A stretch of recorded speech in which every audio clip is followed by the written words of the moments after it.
नमस्कार दोस्तों, मेरा नाम है अनुराग साहू। जितने लोग भी इलाहाबाद यूनिवर्सिटी से बीकॉम करना चाहते हैं और उनका सपना है इलाहाबाद यूनिवर्सिटी से बीकॉम करने का, तो ये वीडियो उन सब के लिए बहुत ज़्यादा इम्पोर्टेंट है। इलाहाबाद यूनिवर्सिटी ने बीकॉम फर्स्ट ईयर में टोटल 6 सब्जेक्ट्स को रखा है। पहला सब्जेक्ट आपका अकाउंटिंग है, दूसरा बिजनेस लॉ, तीसरा बिजनेस इकोनॉमिक्स, चौथा बिजनेस कम्युनिकेशन, पांचवा money banking and foreign exchange, छठवा आपका है बिजनेस ऑर्गेनाइजेशन एंड मैनेजमेंट। उसी में जो आपका पहला सब्जेक्ट है उसका नाम है अकाउंटिंग। उसी का सिलेबस मैं आज इस वीडियो में डिस्कस करूंगा और आप सबको बताऊंगा अकाउंटिंग जो आपका सब्जेक्ट है उसमें कौन कौन से न्यूमेरिकल चैप्टर्स हैं और कौन कौन से थ्योरी के चैप्टर्स हैं। सब कुछ मैं बताऊंगा इस वीडियो में, और किन चैप्टर से इलाहाबाद यूनिवर्सिटी बहुत बार प्रश्नों को पूछती है ये भी मैं इस वीडियो में आप सबको बताने वाला हूँ।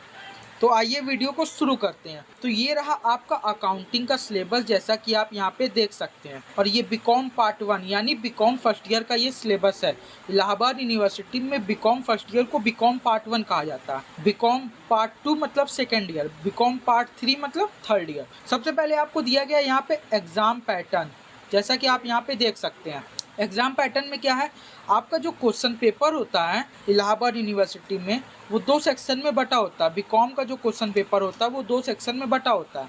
पहला सेक्शन आपका कंपलसरी होता है और दूसरे सेक्शन में 6 क्वेश्चन आते हैं और 4 आपको अटेम्प्ट करने होते हैं। पहले सेक्शन में 2 क्वेश्चन आते हैं जो कि 10-10 मार्क्स के होते हैं, और दूसरे सेक्शन में जो क्वेश्चन आते हैं वो 20-20 मार्क्स के होते हैं। वही सब यहाँ पे आपको पहले यहाँ पे बताया गया है। आपका जो सिलेबस शुरू होता है वो यहाँ से शुरू होता है, जैसा कि आप यहाँ पे देख सकते हैं। सबसे पहले यहाँ पे बेसिक चैप्टर दिया गया है, अकाउंटिंग का nature, basis of accounting, users of accounting information, principles of accounting, concept, conventions और इंडियन अकाउंटिंग स्टैंडर्ड्स। ये सब आपने पढ़ा भी होगा 11th में, 12th में, आप सब ने इसको पढ़ा भी होगा। वही चैप्टर इलाहाबाद यूनिवर्सिटी ने पहले यहाँ पे रखा है ताकि बच्चों को ज़्यादा डर न लगे, ज़्यादा वो परेशान न हो कि कॉलेज में आ गए हैं। सबसे पहले आपका बेसिक चैप्टर है, उसके बाद आपका जो अगला चैप्टर है वो है गवर्नमेंट अकाउंटिंग। ये आपका न्यू चैप्टर है, इसको आपने शायद नहीं पढ़ा होगा। जैसे एक बिजनेसमैन अपने सारे ट्रांजैक्शंस को नोट करता है, अपने सारे अकाउंटिंग को नोट करता है, किससे उसने कितना ट्रांजैक्शंस किया उन सबको नोट करता, उसी प्रकार गवर्नमेंट भी अपने सारे ट्रांजैक्शंस को नोट करती है, अपने अकाउंट्स तैयार करती, उसी को कहते हैं गवर्नमेंट अकाउंटिंग। तो इसकी पहले यहाँ पे आपको थ्योरी पढ़नी है, ये एक थ्योरी चैप्टर है। यहाँ मीनिंग पढ़ना है आपको, जैसा कि यहाँ आपको दिख रहा है, मीनिंग पढ़ना है, ऑब्जेक्टिव पढ़ना है, प्रिंसिपल्स पढ़ने हैं, structure of funds, compilation of accounts and functions, इसको यहाँ पे पढ़ना। फिर आपका लीज अकाउंटिंग, इसकी मीनिंग पढ़नी है, सिग्निफिकेंस पढ़ना है, classification of lease, operating and finance, उसके बाद अकाउंटिंग ट्रीटमेंट आपको पढ़ना है। फिर यहाँ पे आपका अगला चैप्टर है, ये भी एक आपका थ्योरी चैप्टर है, reserves end funds, reserves of ascertained, anticipated and contingent liabilities, reserves, funds, specific funds, dividend equalization fund, insurance fund, seeking fund और सीक्रेट फंड। ये कई प्रकार के फंड्स होते हैं, उनको यहाँ पे आपको पढ़ना है। फिर यहाँ पे आपका ये एक न्यूमेरिकल चैप्टर है। पहला आपका जो न्यूमेरिकल चैप्टर है वो है रॉयल्टी अकाउंट। रॉयल्टी आपका पहला न्यूमेरिकल चैप्टर है, इसको आपको पढ़ना है। यहाँ पे आप देख सकते हैं बेसिक टर्म्स,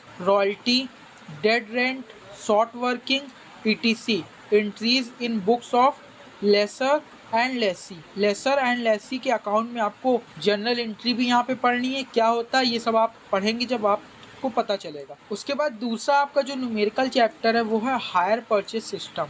मैं यहाँ पे लिख देता हूँ हायर परचेस सिस्टम, ये आपका दूसरा न्यूमेरिकल चैप्टर है। फिर आपका एक चैप्टर दिया गया इंस्टॉलमेंट पेमेंट सिस्टम, इसको आपको पढ़ना है। उसके बाद जो आपका अगला चैप्टर है न्यूमेरिकल में वो है ब्रांच अकाउंट। ब्रांच ये आपका तीसरा न्यूमेरिकल चैप्टर है। पहला आपका रॉयल्टी है, दूसरा आपका हायर परचेस सिस्टम है, तीसरा आपका ब्रांच अकाउंट है। इस चैप्टर से भी इलाहाबाद यूनिवर्सिटी न्यूमेरिकल क्वेश्चंस को पूछती है, तो इसको भी आप अच्छे से प्रिपेयर करिएगा। उसके बाद जो आपका अगला चैप्टर है वो अकाउंटिंग ऑफ इंश्योरेंस क्लेम, ये भी एक चैप्टर इलाहाबाद यूनिवर्सिटी ने यहाँ पे रखा है। उसके बाद बहुत इंपॉर्टेंट चैप्टर है अमलगमेशन ऑफ कंपनीज।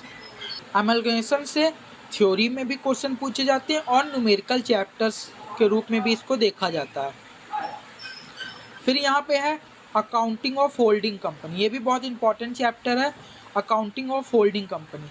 इससे भी इलाहाबाद यूनिवर्सिटी थ्योरी में भी क्वेश्चन पूछती है और न्यूमेरिकल में भी क्वेश्चन पूछती है। कैसे टाइप के न्यूमेरिकल क्वेश्चन होते हैं ये आप जब पढ़ेंगे तो आपको मालूम पड़ेगा। देख सकते हैं यहाँ पे लिखा है प्रैक्टिकल प्रॉब्लम्स, मतलब क्वेश्चंस भी इससे पूछे जाते हैं। फिर लिक्विडेशन ऑफ कंपनी, ये भी एक चैप्टर इलाहाबाद यूनिवर्सिटी ने यहाँ रखा है। इसमें आपको क्या पढ़ना है, order of payment, preferential creditors, contributories, liquidators, final statement of account, इसको यहाँ पे आपको पढ़ना है। फिर यहाँ पे कुछ बुक्स को इलाहाबाद यूनिवर्सिटी ने सजेस्ट किया है, जो बुक आप ले सकते हैं और उससे आप अपनी पढ़ाई को शुरू कर सकते हैं। तो एक बुक जो आपको अच्छी लगे, जिसके राइटर बहुत अच्छे हों, जिसकी भाषा बहुत सरल हो और जिसमें मल्टीपल टाइप के क्वेश्चन दिए हों, उसको आप ले सकते हैं, जिसमें आपका मैक्सिमम सिलेबस मिलेगा। तो ये आपका पूरा सिलेबस था, जैसा कि मैंने आप सबको बताया, अकाउंटिंग का ये सिलेबस था। उम्मीद करता हूँ वीडियो पसंद आई होगी। वीडियो देखने के लिए आप सबका बहुत बहुत धन्यवाद। Thank you so much.